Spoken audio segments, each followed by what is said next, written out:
ইসরায়েলে একের পর এক বিস্ফোরণ, আকাশ প্রতিরক্ষা ব্যবস্থা ধ্বংস, ইরানের লক্ষ্য, ইরাক কাতারেও হামলা, গোয়েন্দা তথ্য দিয়ে সহযোগিতা করছে রাশিয়া, ওয়াশিংটন পোস্টের প্রতিবেদন।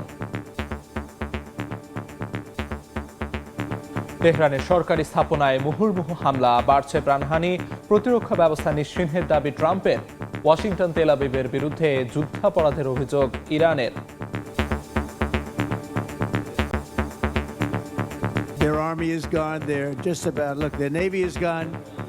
Their communications are gone. Their leaders are gone. War crimes and crime against humanity that are being committed by the United States and the Israeli regime against our people.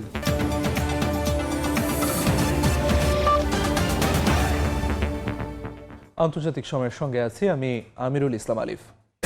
ইসরায়েলে একের পর এক missile ছুটছে Iran, বিস্ফোরণে কেঁপে উঠছে বিভিন্ন শহর।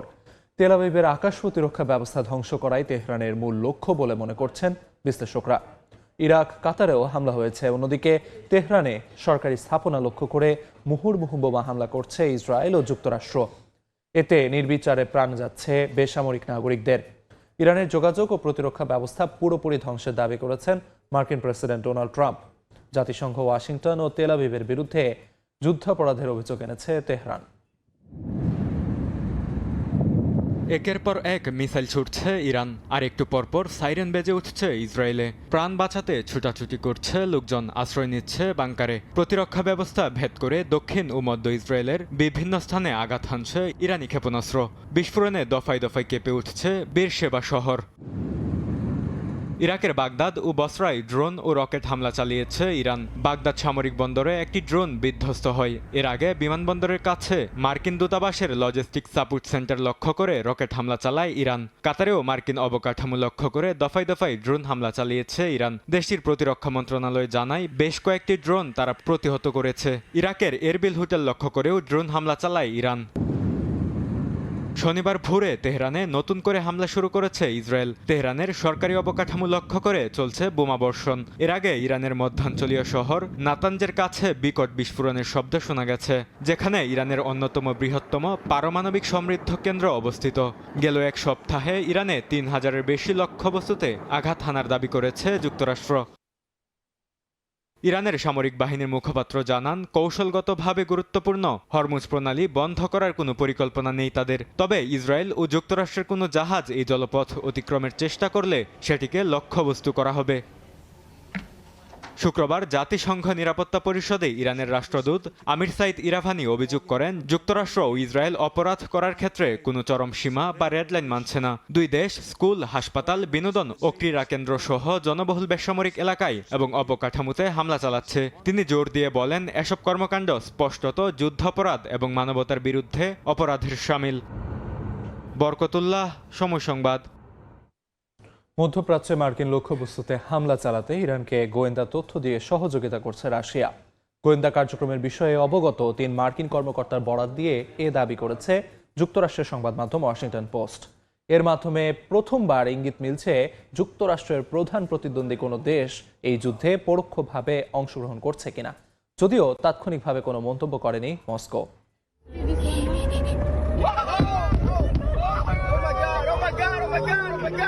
যুক্তরাষ্ট্রের যুদ্ধজাহাজ, যুদ্ধ বিমান সহ বিভিন্ন সামরিক স্থাপনার অবস্থান সম্পর্কে ইরানকে জানিয়ে দিচ্ছে রাশিয়া। মার্কিন সংবাদ মাধ্যম ওয়াশিংটন পোস্টের প্রতিবেদনে উঠে আসে ইরানকে গোয়েন্দা সহায়তা দেওয়ার এমন তথ্য। ৩ মার্কিন কর্মকর্তার বরাত দিয়ে সংবাদপত্রটি জানায়, রাশিয়ার সহযোগিতায় ইরান মার্কিন সামরিক অবস্থান সম্পর্কে টের পেয়ে নিখুঁত হামলা চালাতে পারছে। যুদ্ধ শুরু হওয়ার পর থেকে তেহরানকে এমন সহায়তা দিয়ে আসছে মস্কো। তবে রাশিয়া ইরানকে ঠিক কতটা সহায়তা দিচ্ছে তা পুরোপুরি স্পষ্ট নয়। কর্মকর্তাদের মতে, যুদ্ধ শুরুর এক সপ্তাহের মধ্যেই মার্কিন বাহিনীর অবস্থান শনাক্ত করার ক্ষেত্রে ইরানি সামরিক বাহিনীর নিজস্ব সক্ষমতা হ্রাস পেয়েছে। এর মাধ্যমে প্রথমবারের মতো ইঙ্গিত পাওয়া যাচ্ছে যুক্তরাষ্ট্রের প্রধান প্রতিদ্বন্দ্বী কোনো দেশ এই যুদ্ধে পরোক্ষভাবে অংশ নিচ্ছে কিনা। তবে এ বিষয়ে রাশিয়ার পক্ষ থেকে তাৎক্ষণিকভাবে কোনো মন্তব্য করা হয়নি। বিশ্লেষকদের মতে কমান্ড অ্যান্ড কন্ট্রোল অবকাঠামো, রাডার এবং কুয়েতের অস্থায়ী সেনা ছাউনির মতো জায়গায় ইরানের সাম্প্রতিক হামলার ধরন গোয়েন্দা তথ্য বিনিময়ের ইঙ্গিত দেয়। এমনকি গেল কয়েকদিনের মধ্যে সৌদি আরবের রাজধানী রিয়াদে অবস্থিত মার্কিন দূতাবাসের CIA স্টেশনটিও হামলার শিকার হয়েছে, যার মাধ্যমে স্পষ্টভাবে ধারণা পাওয়া যায় ইরানের নিখুঁত হামলার সক্ষমতা বেড়েছে। তবে বিশ্লেষকরা বলছেন ইরান ইস্যুতে রাশিয়া সরাসরি হস্তক্ষেপে আগ্রহী নয়। ক্রেমলিন এটাকে নিজস্ব সমস্যা বা যুদ্ধ হিসেবে বিবেচনা করছে না। কৌশলগত হিসাব নিকাশে রাশিয়ার কাছে এখনও সবকিছুর ঊর্ধ্বে ইউক্রেন ইস্যু। বরকতুল্লাহ, সময় সংবাদ। মধ্যপ্রাচ্যের যুদ্ধে ইরানের ভেতরে সবচেয়ে শক্তিশালী হয়ে উঠছে ইসলামী বিপ্লবী গার্ড IRGC। শীর্ষ কমান্ডারদের মৃত্যু সত্ত্বেও যুদ্ধ পরিচালনা নিয়ন্ত্রণ এখন অনেকটাই তাদের হাতে। বিকেন্দ্রীকৃত কমান্ড কাঠামো দিয়ে হামলার সক্ষমতা ধরে রাখার চেষ্টা করছে বাহিনীটি। এদিকে IRGCর নতুন সর্বাধিনায়ক হয়েছেন ব্রিগেডিয়ার জেনারেল আহমাদ ওয়াহিদি। যুক্তরাষ্ট্র ও ইসরায়েলের যৌথ হামলায় শীর্ষ কমান্ডারদের হারানোর পরও যুদ্ধ পরিচালনায় নিজেদের নিয়ন্ত্রণ আরও শক্ত করেছে ইরানের ইসলামিক রেভলিউশনারি গার্ড IRGC। সংশ্লিষ্ট উচ্চপদস্থ সূত্রগুলো বলছে, IRGCর এই কঠোর অবস্থানের ফলে মধ্যপ্রাচ্য জুড়ে তেহরানের ড্রোন ও ক্ষেপণাস্ত্র হামলা চালানো হচ্ছে। এমনকি যুদ্ধ শুরুর আগেই মাঠ পর্যায়ের কর্মকর্তাদের হাতে দ্রুত সিদ্ধান্ত নেওয়ার ক্ষমতা তুলে দেওয়া হয়েছিল, যাতে নেতৃত্বের ক্ষতি হলেও অভিযান চালু থাকে। একই সঙ্গে IRGC তাদের কমান্ড কাঠামো বিকেন্দ্রীকরণ কৌশল আরও সক্রিয় করেছে। বাহিনীর ভেতরের প্রতিটি গুরুত্বপূর্ণ পদে একাধিক সম্ভাব্য উত্তরসূরি নির্ধারণ করা হয়েছে, যাতে কোনো কমান্ডার নিহত হলেই সঙ্গে সঙ্গে নতুন নেতৃত্ব দায়িত্ব নিতে পারে। বিশ্লেষকদের মতে 2003 সালে ইরাকে মার্কিন আগ্রাসনের অভিজ্ঞতা থেকেই এই কৌশল তৈরি করে IRGC, যাতে হামলার মধ্যেও সামরিক ও প্রশাসনিক নিয়ন্ত্রণ ভেঙে না পড়ে। আয়াতুল্লাহ আলী খামেনির মৃত্যুর পর সম্ভাব্য নেতৃত্ব পরিবর্তনের প্রক্রিয়াও IRGCর ক্ষমতা আরও বাড়িয়ে দিতে পারে বলেও ধারণা বিশ্লেষকদের। ফলে বর্তমান শাসন ব্যবস্থা টিকে থাকলে ইরানের সামরিক ও রাজনৈতিক সিদ্ধান্তে IRGCর প্রভাব ভবিষ্যতে আরও গভীর হতে পারে মত তাদের। এদিকে IRGCর নতুন সর্বাধিনায়ক হয়েছেন ব্রিগেডিয়ার জেনারেল আহমেদ ওয়াহিদি। ইরানি সংবাদ মাধ্যমগুলোর বরাত দিয়ে এক প্রতিবেদনে এ তথ্য জানায় আল জাজিরা। তিনি শুরু থেকেই এই বাহিনীর একজন কমান্ডার ছিলেন। অর্জিতা শেহজিন, সময় সংবাদ। শাহেদ সিরিজের কামিকাজে ড্রোন ব্যবহার করে যুদ্ধক্ষেত্রে বাজিমাত করছে ইরান। জ্বালানি সাশ্রয়ী ইঞ্জিন আর রাডার এড়িয়ে যাওয়ার সক্ষমতা থাকায় উন্নত আকাশ প্রতিরক্ষা ব্যবস্থাকেও ফাঁকি দিয়ে লক্ষ্যবস্তুতে আঘাত হানতে সক্ষম এসব ড্রোন।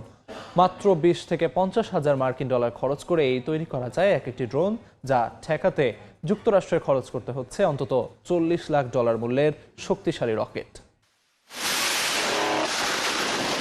যুদ্ধক্ষেত্রের নতুন আতঙ্ক শাহেদ সিরিজের কামিকাজে ড্রোন, যেগুলো ব্যবহার করে যুক্তরাষ্ট্রের শক্তিশালী আকাশ প্রতিরক্ষা ব্যবস্থাকেও অকেজু করে দিচ্ছে ইরান।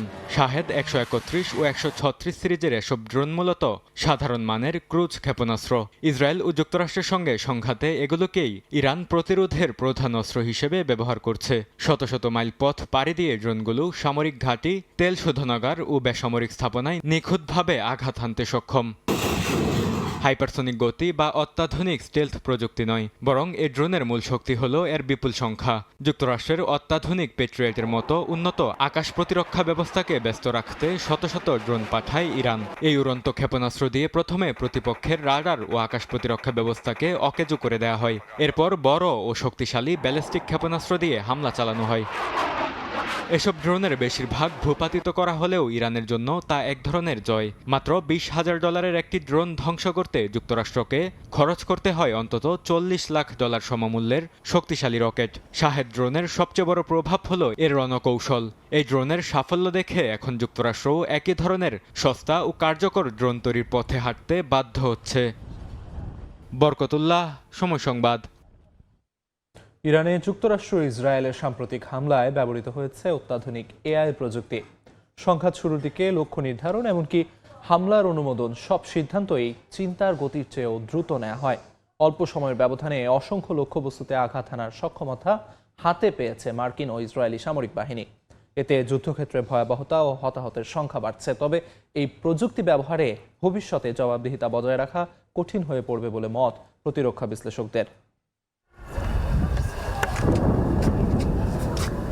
ইরানের যুক্তরাষ্ট্র ও ইসরায়েলের যৌথ হামলায় এআই প্রযুক্তির ভয়াবহ প্রয়োগ দেখছে বিশ্ব। যুদ্ধের প্রথম 12 ঘন্টায় চালানো হয়েছে প্রায় 900 হামলা, যেখানে আগে একটি হামলা পরিকল্পনা করতে সামরিক বিশেষজ্ঞদের দিন বা সপ্তাহ পার করতে হতো। এখন এআই এর কল্যাণে তা নেমে এসেছে মাত্র কয়েক সেকেন্ডে। দ্য গার্ডিয়ানের প্রতিবেদনে বলা হচ্ছে, যুক্তরাষ্ট্রের সামরিক বাহিনী অ্যান্থ্রোপিকের তৈরি ক্লড মডেলকে গোয়েন্দা বিশ্লেষণ ও লক্ষ্য নির্ধারণে ব্যবহার করেছে। এই প্রযুক্তি কিল চেইন অর্থাৎ লক্ষ্য শনাক্তকরণ, অনুমোদন ও হামলার পুরো প্রক্রিয়াকে দ্রুততর করে দেয়। পেন্টাগনের ডাটা বিশ্লেষণ প্ল্যাটফর্ম ম্যাভেন স্মার্ট সিস্টেম, যা প্রতিরক্ষা প্রযুক্তি প্রতিষ্ঠান প্যালেন্টের তৈরি স্যাটেলাইট ছবি, নজরদারি তথ্য, টেলিযোগাযোগ ডাটা এবং মানব গোয়েন্দা তথ্য একত্র করে তাৎক্ষণিক বিশ্লেষণ করে। এই সিস্টেমে সংযুক্ত এআই মডেল লক্ষ্যগুলোর অগ্রাধিকার ঠিক করা, অস্ত্র নির্বাচন এবং হামলার কার্যকারিতা মূল্যায়নেও সহায়তা করে। এমনকি হামলার আইনি ভিত্তি যাচাইও সক্রিয় বিশ্লেষণ করা সম্ভব হচ্ছে বলে জানা গেছে। তবে প্রযুক্তির এই নিখুঁত গাণিতিক হিসাবের মাঝেও ঝরছে সাধারণ মানুষের রক্ত। ইরানের একটি স্কুলে ক্ষেপণাস্ত্র হামলায় প্রাণ হারিয়েছে 1.5 শতাধিক মানুষ, যাদের অধিকাংশই শিশু। এই হামলায় প্রযুক্তির ব্যবহার নিয়ে উদ্বেগও বাড়ছে। প্রযুক্তি বিশ্লেষকরা বলছেন, এআই ব্যবহারের কারণে সিদ্ধান্ত গ্রহণের দায়ভার ধীরে ধীরে মানুষের কাছ থেকে যন্ত্রের দিকে সরে যেতে পারে। ফলে যুদ্ধের মানবিক ও আইনি জবাবদিহিতা বজায় রাখা ভবিষ্যতের সবচেয়ে বড় চ্যালেঞ্জ হয়ে উঠতে পারে। শিউলি রোজা, সময় সংবাদ। ইরানের সর্বোচ্চ ধর্মীয় নেতা আয়াতুল্লাহ আলী খামেনিকে লক্ষ্য করে হামলার আগাম খবর পেয়েছিল অনলাইন জুয়ারিরা। এমনকি ইরানে যুক্তরাষ্ট্র ইসরায়েল সামরিক অভিযান চালাবে তা নিয়েও বাজি ধরেন অনেকে। অল্প সময়ে লাখ লাখ ডলার আয় করে জুয়ারিরা। এর সঙ্গে জড়িয়ে আছে মার্কিন প্রেসিডেন্ট ডোনাল্ড ট্রাম্পের ছেলের নামও। ইরানে যুক্তরাষ্ট্র ইসরায়েলের যৌথ হামলার আগে অনলাইন প্রেডিকশন মার্কেটে অস্বাভাবিক লেনদেন নজরে আসে। ক্রিপ্টোভিত্তিক প্ল্যাটফর্ম পলিমার্কেটে ম্যাগমাইম্যান নামের এক ব্যবহারকারী বাজি ধরেন যে ইরানের সর্বোচ্চ ধর্মীয় নেতা আলী খামেনি ক্ষমতা হারাবেন। হামলার খবর প্রকাশের আগেই করা সেই বাজি থেকে মাত্র একদিনে তার লাভ হয় প্রায় $5 লাখ। এতে সঙ্গে সঙ্গে ইনসাইডার তথ্য ব্যবহারের সন্দেহ তৈরি হয় বিভিন্ন সংস্থার। তথ্য বিশ্লেষণকারী প্রতিষ্ঠান বাবল ম্যাপের তথ্য অনুযায়ী আরও কয়েকটি নতুন অ্যাকাউন্ট হামলার ঠিক আগে একই ধরনের বাজি ধরে। মার্কিন কংগ্রেসম্যান মাইক লেভিন বলেন, হামলার সম্ভাবনা তখন মাত্র 17% দেখাচ্ছিল। তবুও ওই ব্যবহারকারী খবর প্রকাশের মাত্র 71 মিনিট আগে বড় অঙ্কের লেনদেন করেন। এতে স্বভাবতই প্রশ্ন ওঠে, হামলার পরিকল্পনার গোপন তথ্য কি আগে থেকেই কারো কাছে ছিল? এই ঘটনার পর ওয়াশিংটনে প্রেডিকশন মার্কেটের ভবিষ্যৎ নিয়েও শুরু হয়েছে বিতর্ক। ডেমোক্র্যাট সিনেটর ক্রিস মার্ফি বলেছেন, যুদ্ধ বা রাজনৈতিক সংকটের মতো বিষয়ে জুয়া খেলার সুযোগ দেওয়া পাগলামি এবং এটি বন্ধ করতে আইন আনার প্রতিশ্রুতিও দেন তিনি। অন্যদিকে রিপাবলিকান ঘনিষ্ঠ সাবেক কর্মকর্তা মাইক মুলভ্যানে বলেছেন, এসব বাজারকে অন্তত স্পোর্টস বেটিংয়ের মতো কঠোরভাবে নিয়ন্ত্রণে আনতে হবে। তবে বিতর্কের কেন্দ্রে রয়েছে নিয়ন্ত্রণের প্রশ্ন। যুক্তরাষ্ট্রে অনুমোদিত কালসি নামের প্ল্যাটফর্ম ব্যবহারকারীর পরিচয় যাচাই করে কাজ করলেও অফশোর প্ল্যাটফর্ম পলিমার্কেটে ব্যবহারকারীরা প্রায় অজ্ঞাত পরিচয়ে ক্রিপ্টো দিয়ে লেনদেন করেন। তাই যুদ্ধ, নির্বাচন কিংবা নেতৃত্ব পরিবর্তনের মতো ঘটনাকে ঘিরে বাজার ভবিষ্যতে আরও বড় রাজনৈতিক ও নৈতিক বিতর্ক তৈরি করতে পারে বলেই আশঙ্কা বিশ্লেষকদের। রাজনৈতিক যোগাযোগ নিয়েও আলোচনা এসেছে প্ল্যাটফর্মগুলো। 2025 সালে মার্কিন প্রেসিডেন্টের ছেলে ডোনাল্ড ট্রাম্প জুনিয়র পলিমার্কেটের বোর্ডে যোগ দেন। ওই বছরই তিনি কালসির কৌশলগত উপদেষ্টা হিসেবেও যুক্ত হন। পাশাপাশি প্ল্যাটফর্মগুলোর সঙ্গে যুক্ত কয়েকজন কর্মকর্তা মার্কিন প্রশাসনের বিভিন্ন দপ্তরে দায়িত্ব নেয়। এগুলোর নিয়ন্ত্রণ ও রাজনৈতিক প্রভাব নিয়ে নতুন প্রশ্ন উঠছে বিশ্বজুড়ে। নাদিম মারজান, সময় সংবাদ। আন্তর্জাতিক সময় আরও থাকছে। নেপালের সাধারণ নির্বাচনে চমক দেখাচ্ছে জেনজি সমর্থিত রাষ্ট্রীয় স্বতন্ত্র প্রার্থী। প্রধান রাজনৈতিক দলগুলোকে ছাপিয়ে এগিয়ে আছে 110 আসনে।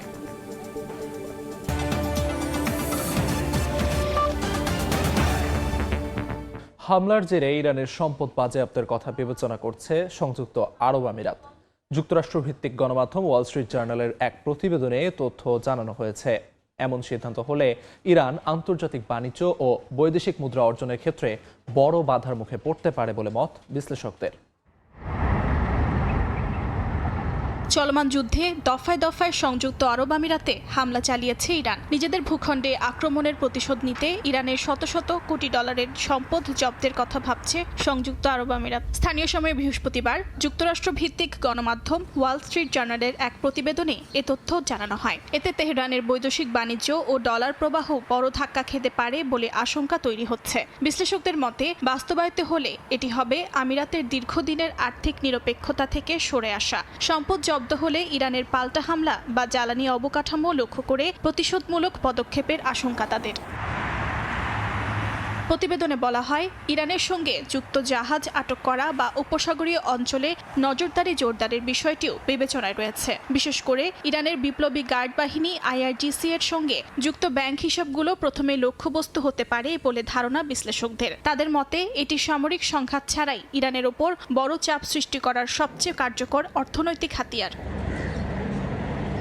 দীর্ঘদিন ধরেই আমিরাত ইরানি ব্যবসা ও অর্থ লেনদেনের গুরুত্বপূর্ণ কেন্দ্র হিসেবে কাজ করছে। দুবাই ভিত্তিক বিভিন্ন শেল কোম্পানি, মানি এক্সচেঞ্জ এবং অনানুষ্ঠানিক আর্থিক নেটওয়ার্ক ব্যবহার করে তেহরান আন্তর্জাতিক বাজারে তেল বিক্রি ও অর্থ স্থানান্তর করত বলে দাবি বিশ্লেষকদের। অর্জিতা শেহজিন, সময় সংবাদ।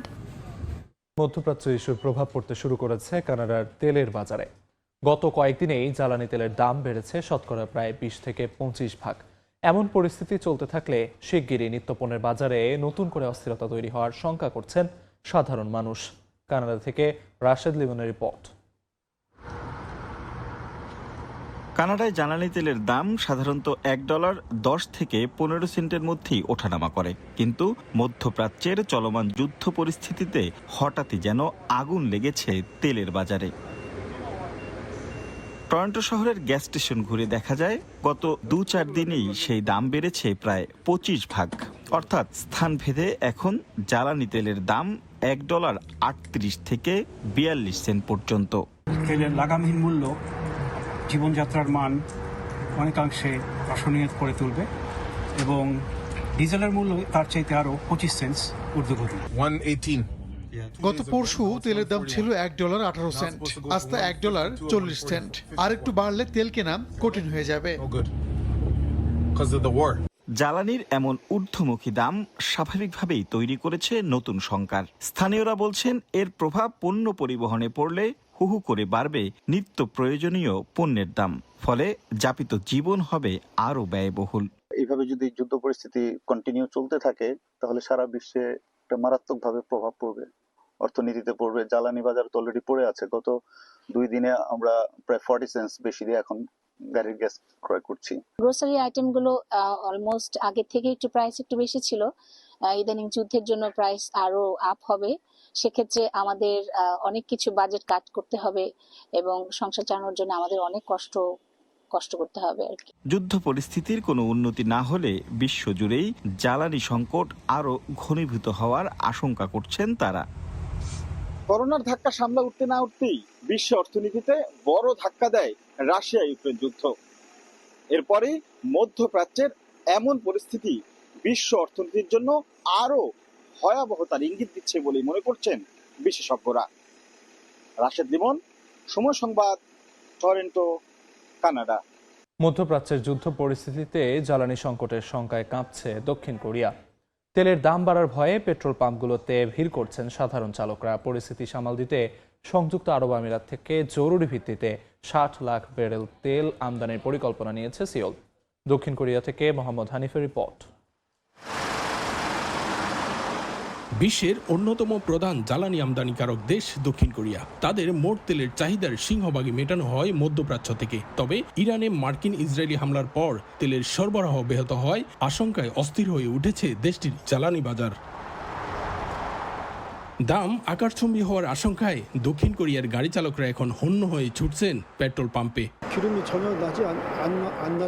দক্ষিণ কোরিয়া তেল উৎপাদন করে না, পুরোপুরি আমদানির ওপর নির্ভর করতে হয়। এর সঙ্গে ডলার উনের বিনিময় হারও বাড়ছে, যা পরিস্থিতিকে আরো উদ্বেগজনক করে তুলছে। যুদ্ধ পরিস্থিতির কারণে সব দেশেই অকটেন সহ বিভিন্ন তেলের দাম বৃদ্ধি পেয়েছে, কোরিয়াতেও সেভাবে বৃদ্ধি পেয়েছে।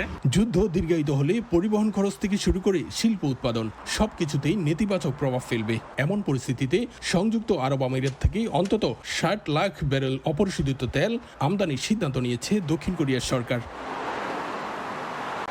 সাম্প্রতিক সময়ে ডলারের বিপরীতে ওয়ানের মান সর্বনিম্ন হওয়ায় বিনিয়োগকারীদের মনেও এখন চরম উৎকণ্ঠা।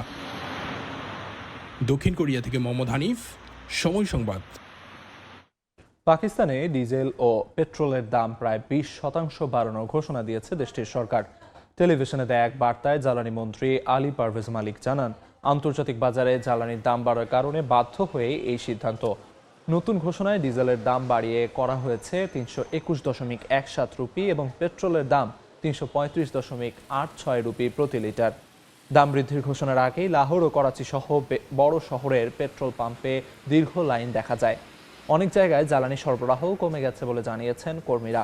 সৌদি আরব ও সংযুক্ত আরব আমিরাত থেকে তেল আমদানি করে পাকিস্তান, যা হরমুজ প্রণালী হয়ে আসে।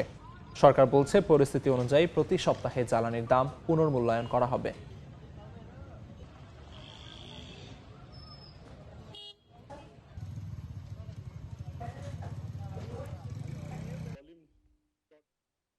হরমুজ প্রণালী দিয়ে অপরিশোধিত তেল ও কাতারের তরলীকৃত প্রাকৃতিক গ্যাসবাহী জাহাজের নিরাপদ চলাচল নিশ্চিত করতে ইরানের সঙ্গে আলোচনা করছে চীন।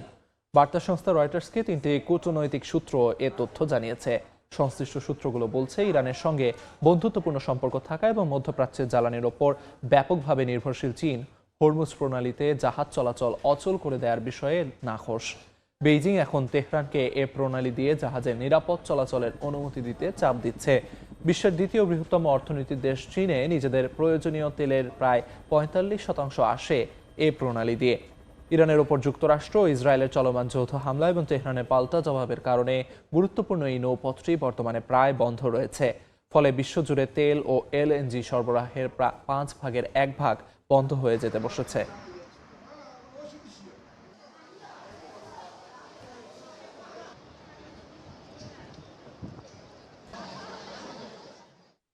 আন্তর্জাতিক সময় আরও থাকছে। এপস্টিন কাণ্ডে এবার ট্রাম্পের বিরুদ্ধে কিশোরীকে যৌন নির্যাতনের অভিযোগ, নতুন নথি প্রকাশ, ভুক্তভোগীর 4 বার জবানবন্দি নেয় এফবিআই, ভিত্তিহীন দাবি হোয়াইট হাউসের। জুমার নামাজ আদায়ে পবিত্র আল আকসা মসজিদে ফিলিস্তিনিদের প্রবেশ করতে দেয়নি ইসরায়েল। শুক্রবার মসজিদে প্রবেশের সব পথ বন্ধ করে রাখে দখলদার বাহিনী। বাধ্য হয়ে মুসল্লিরা আল আকসার বাইরের সড়কে নামাজ আদায় করেন। ইসরায়েলি সরকারের এমন পদক্ষেপ ক্ষোভ প্রকাশ করেছেন অনেকে। ইরানের সঙ্গে যুক্তরাষ্ট্র ও ইসরায়েলের সংঘাতের জেরে পবিত্র রমজান মাসেও থমথমে পরিস্থিতি জেরুজালেমে। শুক্রবার পবিত্র আল আকসা মসজিদে জুমার নামাজ আদায়ের ক্ষেত্রেও ছিল ইসরায়েলের নজিরবিহীন কড়াকড়ি। ভেতরে প্রবেশ করতে না দেয় মসজিদের বাইরে ও আশেপাশের সড়কে নামাজ আদায় করতে দেখা যায় মুসল্লিদের। পবিত্র আল আকসা প্রাঙ্গণে রমজান মাসের প্রতি শুক্রবার প্রায় লাখখানিক মুসল্লি একসঙ্গে জুমার নামাজ আদায় করেন। তবে এই শুক্রবার সেখানে দেখা গেছে অস্বাভাবিক নীরবতা। মসজিদে প্রবেশ করতে না দেয় অনেকেই ক্ষোভ প্রকাশ করেন। বর্তমান পরিস্থিতির কারণে আল আকসা মসজিদ বন্ধ করে দেওয়া হয়েছে। নামাজ আদায় করা মুসলমানদের জন্য ফরজ, তাই আমরা এখানেই নামাজ পড়েছি। স্থানীয় সময় বৃহস্পতিবার ইসরায়েলি কর্তৃপক্ষ জানায়, রমজানের তৃতীয় শুক্রবার মুসল্লিদের আল আকসা মসজিদ প্রাঙ্গণে প্রবেশ করে নামাজ আদায়ের অনুমতি দেওয়া হবে না। এছাড়াও ইরানের সঙ্গে চলমান উত্তেজনা ও সম্ভাব্য পাল্টা হামলার আশঙ্কায় শহর জুড়ে নিরাপত্তা জোরদার করেছে নেতানিয়াহু প্রশাসন। ইসরায়েল জুড়ে বড় ধরনের সব জনসমাবেশে নিষেধাজ্ঞা জারি করা হয়েছে। বিশ্লেষকদের মতে, ইরানে যুক্তরাষ্ট্র ও ইসরায়েলের আগ্রাসনের ছায়া পড়েছে পবিত্র আল আকসা মসজিদেও। শিউলি রোজা, সময় সংবাদ। দেখছেন আন্তর্জাতিক সময়। নেপালের সাধারণ নির্বাচনে প্রাথমিক গণনায় র্যাপার থেকে রাজনৈতিক বনে যাওয়া বালেন্দ্র শাহর দল রাষ্ট্রীয় স্বতন্ত্র পার্টি বড় ব্যবধানে এগিয়ে আছে। প্রধান রাজনৈতিক দলগুলোকে ছাপিয়ে ভোটের ফলাফলে চমক দেখাচ্ছে জেনজি সমর্থিত আরএসপি। গণমাধ্যম কাঠমান্ডু পোস্টের বরাতে জানা যায়, নেপালের নির্বাচনে রাষ্ট্রীয় স্বতন্ত্র পার্টি 110টি আসনে এগিয়ে আছে। প্রাথমিক গণনায় নেপালি কংগ্রেস 8 আসনে এবং সিপিএন ইউএমএল 6 আসনে এগিয়ে। প্রাক্তন প্রধানমন্ত্রী কেপি শর্মা ওলির সিপিএন 5 আসনে নেতৃত্ব ধরে রেখেছে। 285 আসনের পার্লামেন্টে 165টি আসনে বৃহস্পতিবার সরাসরি ভোট হয়েছে। বাকি 110 আসন আনুপাতিক প্রতিনিধিত্ব পদ্ধতিতে নির্ধারিত হবে।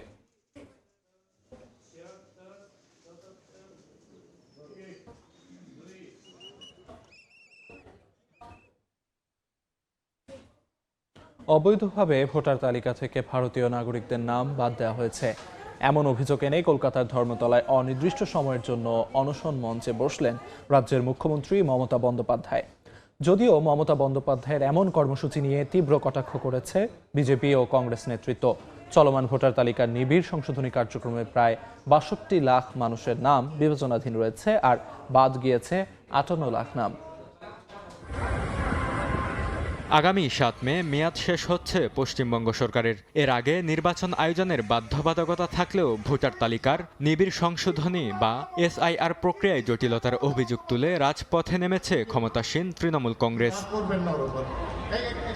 রাজ্যের ৭,৬৬ লাখ ভোটারের মধ্যে এবার বিবেচনাধীন হিসেবে যুক্ত হয়েছে ৬২ লাখ নাম, বাদ পড়েছে ৫৮ লাখ। তৃণমূল কংগ্রেসের অভিযোগ, নির্বাচনে হেরে যাওয়ার ভয়ে বিপুল সংখ্যক নাম বাদ দিয়েছে বিজেপি। আর তৃণমূলের বিরুদ্ধে বিজেপি সহ বিরোধী দলের অভিযোগ, রাজ্যে ৫৮ লাখ মৃত ও স্থানান্তরিত ভোটার রেখে জালিয়াতির মাধ্যমে ভোটে জিতে আসছিল মমতা বন্দ্যোপাধ্যায়ের দল।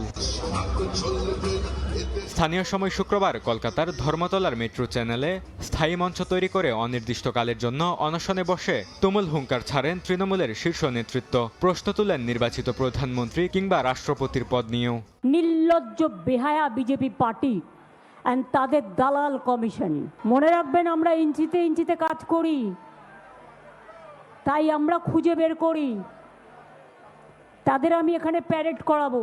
এই ৬০ লক্ষ মানুষ পরোক্ষভাবে দেশের রাষ্ট্রপতি কে হবে, উপরাষ্ট্রপতি কে হবে ঠিক করেছে। যাদের নির্বাচিত করেছে সেই সাংসদরা ভোট দিয়েছে। তাহলে এই ৬০ লক্ষ মানুষ যদি আন্ডার অ্যাডজুডিকেশন থাকে, তাহলে দেশের প্রধানমন্ত্রী কেন আন্ডার অ্যাডজুডিকেশন থাকবে না? তবে জনপ্রিয়তা তলানিতে যাওয়ায় এবার হেরে যাওয়ার আতঙ্কে মমতা বন্দ্যোপাধ্যায় পথে নেমেছেন বলে কটাক্ষ করেন বিজেপি ও কংগ্রেসের নেতৃত্ব।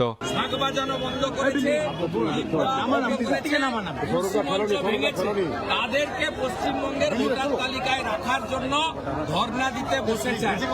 ভারতীয়দের জন্য উনি ভোটার তালিকা সম্পূর্ণ করার মধ্যে দিয়ে, অবাধ করার মধ্যে দিয়ে ততক্ষণ পর্যন্ত নির্বাচন করা উচিত নয়, নির্বাচন স্থগিত রাখা উচিত। যদিও অভিযোগের পক্ষে বিপক্ষে শক্তিশালী কোনো তথ্য প্রমাণ দিতে পারেনি কোনো পক্ষই। এই রাজনৈতিক বিতর্কের মাঝে ঘনিয়ে আসছে ভোটের সময়, তাই ভোটার তালিকায় বিবেচনাধীন নামের বাছাই প্রক্রিয়া বিচারকদের মাধ্যমে দ্রুত শেষ করতে চাইছে নির্বাচন কমিশন।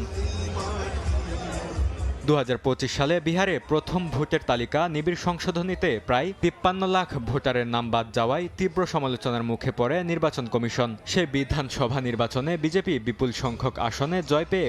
দেখছেন আন্তর্জাতিক সময়। এপস্টিন কাণ্ডে ট্রাম্পের বিরুদ্ধে এবার কিশোরীকে যৌন নির্যাতনের অভিযোগ উঠে এলো। স্থানীয় সময় বৃহস্পতিবার যুক্তরাষ্ট্রের বিচার বিভাগ আরও কিছু নথি প্রকাশ করেছে। যৌন নিপীড়ক জেফ্রি এপস্টাইন সংক্রান্ত এসব নথিতে এক অজ্ঞাতনামা নারীর সাক্ষাৎকারের সারসংক্ষেপ উল্লেখ করা আছে, যেখানে ওই নারী অভিযোগ করেন প্রেসিডেন্ট ডোনাল্ড ট্রাম্প তাকে কিশোর বয়সে যৌন নিপীড়নের চেষ্টা করেছিলেন।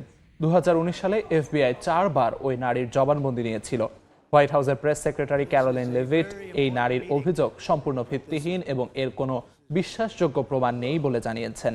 অন্যদিকে কিছু নথিতে প্রেসিডেন্ট ট্রাম্পের বিরুদ্ধে মিথ্যা ও উস্কানিমূলক দাবি থাকতে পারে বলে সতর্ক করেছে মার্কিন বিচার বিভাগ। যুক্তরাষ্ট্রে অভিবাসন বিরোধী অভিযান নিয়ে বিতর্কের জেরে বরখাস্ত হয়েছেন মার্কিন স্বরাষ্ট্রমন্ত্রী ক্রিস্টিন ওয়েন। তার জায়গায় দায়িত্ব পাচ্ছেন রিপাবলিকান সিনেটর মার্ক ওয়েড মুলিন। আগামী ৩১ মার্চ থেকে তিনি দায়িত্ব গ্রহণ করবেন বলে জানানো হয়েছে। স্থানীয় সময় বৃহস্পতিবার সামাজিক যোগাযোগ মাধ্যম এক্সে এক পোস্টে প্রেসিডেন্ট ডোনাল্ড ট্রাম্প বিষয়টি নিশ্চিত করেন। গেল বছর দ্বিতীয় মেয়াদে ক্ষমতা গ্রহণের পর ট্রাম্প প্রশাসনের অভিবাসন বিরোধী কঠোর অভিযানের নেতৃত্বে ছিলেন ক্রিস্টিন ওয়েন।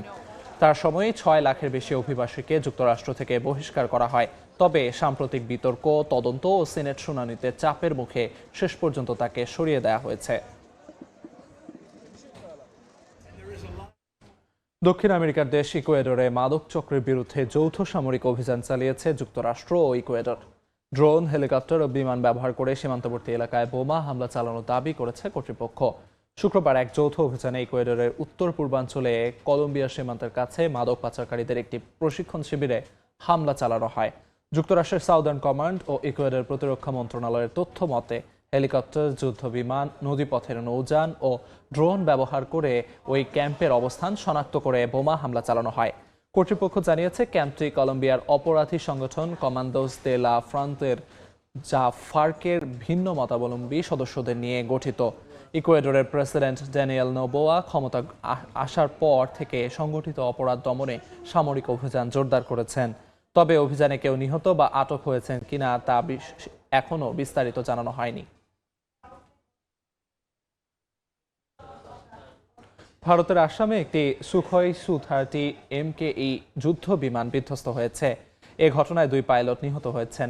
শুক্রবার এক বিবৃতিতে ভারতীয় বিমান বাহিনী এ তথ্য নিশ্চিত করে। এতে বলা হয়, যুদ্ধ বিমানটি এক প্রশিক্ষণ মিশনে ছিল। এটি জোরহাট বিমান ঘাঁটি থেকে উড্ডয়নের কিছুক্ষণের মধ্যে কার্বি আংলং জেলায় নিখোঁজ হয়ে যায়। পরে ঘাঁটি থেকে প্রায় 60 কিলোমিটার দূরে একটি বিধ্বস্ত হয়। কর্মকর্তারা জানান, রাশিয়ার তৈরি এই বিমানের সঙ্গে স্থানীয় সময় সন্ধ্যা 7:42 যোগাযোগ বিচ্ছিন্ন হয়ে যায়।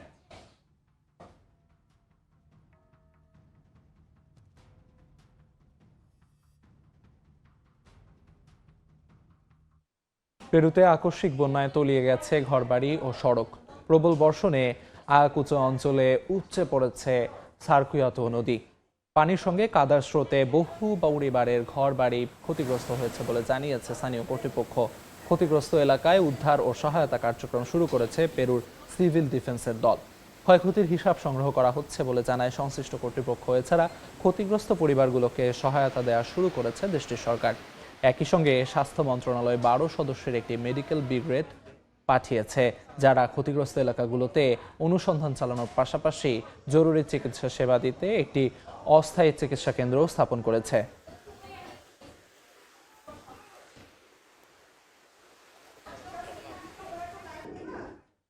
আন্তর্জাতিক সময়। সাপ্তাহিক ছুটির দিনে ইফতার করতে সমুদ্র সৈকতে ভিড় করেন মালদ্বীপ প্রবাসীরা। প্রবাসে সারা দিনের কর্মব্যস্ততা আর রোজা রাখার পর মনোরম পরিবেশে রোজা ভাঙেন তারা। খন্দকার ওমর ফারুকের তথ্য ও ছবিতে বিস্তারিত। পবিত্র মাহে রমজানে ইফতার করতে মালদ্বীপের সমুদ্র সৈকতে ভিড় করেন প্রবাসী বাংলাদেশিরা। সূর্য যখন ধীরে ধীরে পশ্চিম আকাশে ঢলে পড়ে, ঠিক তখনই সৈকতে জড়ো হতে থাকেন প্রবাসীরা। পরিবার পরিজন ও বন্ধু বান্ধবদের সঙ্গে খোলা আকাশের নিচে এই ইফতারের দৃশ্য হয়ে ওঠে এক অপূর্ব মিলন মেলায়। বিশেষ করে সাপ্তাহিক ছুটির দিনে এ সংখ্যা আরও বেড়ে যায়। স্বজনদের ছাড়া এমন পরিবেশে রোজা ভাঙার মুহূর্তে প্রবাসীদের মধ্যে ছড়িয়ে পড়ে ঐক্য আর আনন্দ। শুক্রবার মালদ্বীপের লুনুজিয়ারা পার্ক সৈকতে রমজানের পবিত্রতা রক্ষা ও প্রবাসীদের বন্ধন অটুট রাখতে এমনই এক ব্যতিক্রমী ইফতারের আয়োজন করেন বাংলাদেশি প্রতিষ্ঠান ঢাকা ট্রেডার্স। প্রতিষ্ঠানটির কর্ণধার ভবিষ্যতেও এ ধরনের আয়োজন অব্যাহত রাখার প্রত্যাশা ব্যক্ত করেন। সবাইকে দাওয়াত করেছিলাম, সবাই আসছে, সবাই ভালো মতো এসে সবাই ইফতার করছে, ঠিক মতো সময় এসে সবাই আনন্দ উপভোগ করছে। আমি সবাইকে ধন্যবাদ জানাই তারা আসার জন্য। আমি ভবিষ্যতেও এরকম যেন আবার প্রোগ্রাম করতে পারি, এজন্য সবার কাছে দোয়া কামনা করছি। প্রবাসে সারাদিনের কর্মব্যস্ততা আর সিয়াম সাধনার পর শেষ বিকেলের ইফতারের মুহূর্তটুকুই স্বস্তি আর প্রশান্তিতে কাটাতে পেরে আয়োজককে ধন্যবাদ জানান প্রবাসী বাংলাদেশিরা। মালদ্বীপসের সকল প্রবাসী বাংলাদেশিদেরকে নিয়ে এত সুন্দর একটি পরিবেশে মনোমুগ্ধকর এত সুন্দর ইফতারের আয়োজন, এটির জন্য অশেষ ধন্যবাদ। বছরের অন্য সময়গুলোতে প্রবাসীদের এমন ঐক্য ও মিলন মেলার দৃশ্য খুব কমই দেখা যায়। সময় সংবাদ, মালদ্বীপ। ইরান ইসরায়েল সংঘাতের জেরে শঙ্কার মুখে পড়েছে ফাইনালিসিমা। কাতার থেকে এখনই ফাইনালিসিমা সরানোর কোনো পরিকল্পনা নেই উয়েফার। আপাতত পরিস্থিতি পর্যবেক্ষণ করছে ইউরোপের ফুটবল নিয়ন্ত্রক সংস্থা।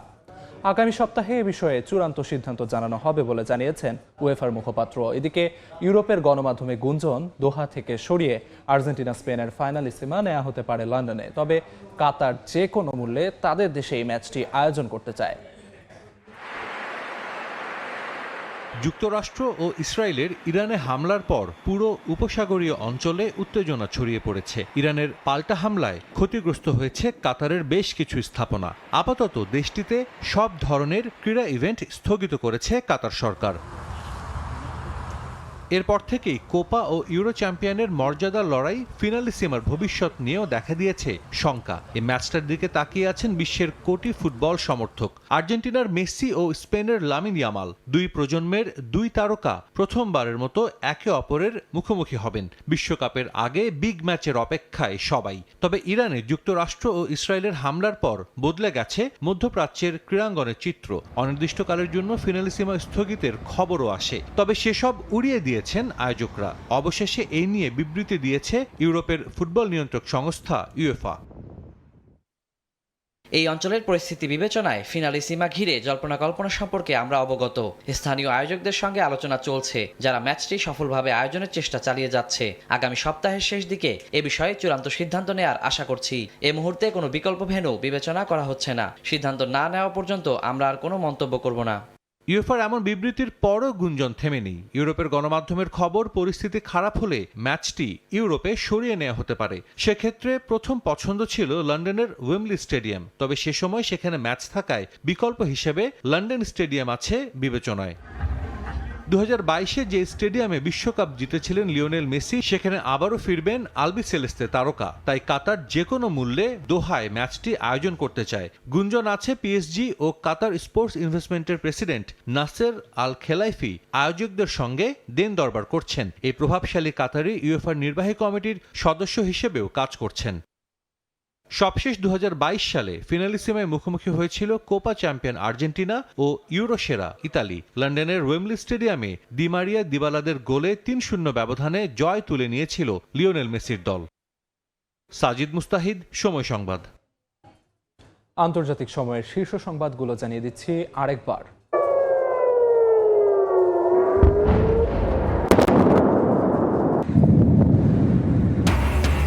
ইসরায়েলে একের পর এক বিস্ফোরণ, আকাশ প্রতিরক্ষা ব্যবস্থা ধ্বংস, ইরানের লক্ষ্য, ইরাক কাতারেও হামলা, তথ্য দিয়ে সহযোগিতা করছে রাশিয়া, ওয়াশিংটন পোস্টের প্রতিবেদন। নেপালে সাধারণ নির্বাচনে চমক দেখাচ্ছে জেনজি সমর্থিত রাষ্ট্রীয় স্বতন্ত্র পার্টি। প্রধান রাজনৈতিক দলগুলোকে ছাপিয়ে এগিয়ে আছে 110 আসনে। এবং এপস্টিন কাণ্ডে এবার ট্রাম্পের বিরুদ্ধে কিশোরীকে যৌন নির্যাতনের অভিযোগ, নতুন নথি প্রকাশ। ভুক্তভোগীর 4 বার জবানবন্দি নেয় এফবিআই, ভিত্তিহীন দাবি হোয়াইট হাউসে।